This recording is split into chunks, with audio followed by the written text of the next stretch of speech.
त्रिदलं त्रिगुणाकारं त्रिनेत्रं च त्रियायुधं त्रिजन्म पापसंहारम् एकबिल्वं शिवार्पणम् त्रिशाखैः बिल्वपत्रैश्च अच्छिद्रैः कोमलैः शुभैः तव पूजां करिष्यामि एकबिल्वं शिवार्पणम् कोटिकन्या महादानं तिलपर्वतकोटयः काञ्चनं शीलदानेन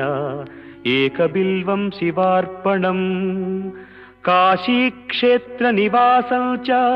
कालभैरवदर्शनं प्रयागे माधवं दृष्ट्वा एकबिल्वं शिवार्पणम्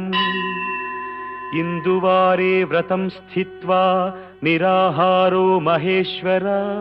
नक्तं हौष्यामि देवेश एकबिल्वं शिवार्पणम्।